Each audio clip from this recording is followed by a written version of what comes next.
दे दी हमें आज़ादी, बिना खड्ग बिना ढाल, साबरमती के संत तूने कर दिया कमाल। जी हाँ, मैं 2 अक्टूबर 1869 को गुजरात के पोरबंदर में जन्मे महान संत और बापू के रूप में विख्यात मोहनदास करमचंद गांधी की बात कर रहा हूँ, जिन्होंने सत्य और अहिंसा के सिद्धांतों पर चलकर देश को आज़ादी दिलाई।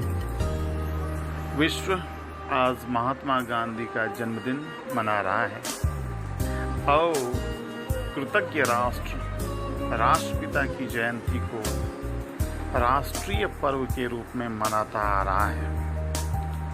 नेताजी सुभाष चंद्र बोस ने गांधी जी को सर्वप्रथम राष्ट्रपिता कहकर संबोधित किया था। देश की आज़ादी में उनके अतुलनीय योगदान की वजह से उन्हें राष्ट्रपिता के नाम से जाना जाता है, जबकि कविवर टैगोर ने उन्हें महात्मा की उपाधि दी। गांधी जी सबसे पहले दक्षिण अफ्रीका में रंग भेद की मुखालफत करने वाले नेता बनकर उभरे और बाद में भारत की आज़ादी की लड़ाई को अहिंसात्मक तरीके से नेतृत्व प्रदान किया।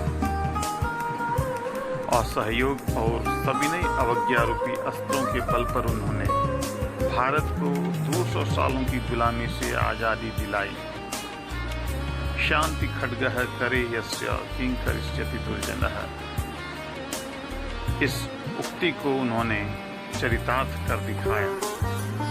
परमाणु हथियार के इस युग में गांधी इसीलिए दुनिया की अपरिहार्य जरूरत नजर आते हैं, क्योंकि उन्होंने उस समय के सबसे शक्तिशाली साम्राज्य को सिर्फ अहिंसा और असहयोग के बल पर अपनी बात मनवाने पर मजबूर कर दिया था। यह एक अद्भुत किस्म का क्रांतिकारी प्रयोग था। बाद में इसी प्रयोग को दुनिया के कई देशों में अन्यायी प्रशासन के खिलाफ लड़ने के लिए इस्तेमाल किया गया। इसीलिए उनके जन्मदिन को अंतर्राष्ट्रीय अहिंसा दिवस के रूप में मनाया जाता है। हिंसा से त्रस्त दुनिया को जब भी शांति की जरूरत महसूस होती है, तब वह गांधी जी के आदर्शों की ओर निहारता है। यह सच है कि इस बात पर आने वाली पीढ़ी को कम ही विश्वास होगा कि सदियों से सत्य और शांति का पैरोकार विश्व का प्राचीनतम यह देश अहिंसा के रास्ते पर चलकर आज़ादी की मंजिल तक पहुंचा है। इसीलिए महान वैज्ञानिक आइंस्टाइन ने महात्मा गांधी के बारे में तभी कह दिया था कि आने वाली नस्लों को मुश्किल से ही इस बात पर विश्वास होगा कि हाड़ मांस से बना ऐसा कोई इंसान भी धरती पर आया था जिसने बिना किसी हिंसा के आज़ादी दिलाई।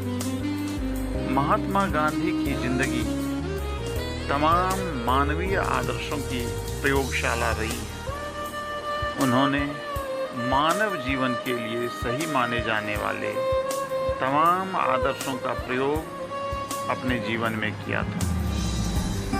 गांधी जी के तीनों बंदर हमें जीवन जीने के सही तरीके के बारे में बताता है।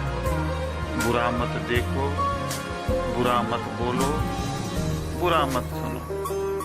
इस संदेश को अगर हम अपने जीवन में उतार लें तो हमारी कई समस्याएं अपने आप सुलझ जाएं। उनके सभी आदर्श प्राचीन भारतीय संस्कृति से प्रेरित हैं। गांधी जी जीवन भर जातिवाद, छुआछूत, बाल विवाह आदि सामाजिक कुरीतियों के खिलाफ लड़ते रहे। उन्होंने स्वच्छता को जीवन का अहम हिस्सा माना और कहा कि जहाँ साफ सफाई हो वहाँ ईश्वर का वास होता है। उन्होंने जो आदर्श और नैतिक मूल्य स्थापित किए हैं वह आज के दौर में दुनिया के लिए अनुकरणीय है। तभी तो वो महान गुजराती संत कवि नरसिंह मेहता के द्वारा लिखित इस गीत को गुनगुनाते रहते थे। वैष्णव जन तो तेने कहिए जे पीर पराई जाने रे, पर दुखे उपकार करे तोए मन अभिमान न आने रे। दोस्तों, गांधी जी के बारे में कितना भी कहा जाए वो कम है। एक शोध है, शोध का विषय है। धन्यवाद।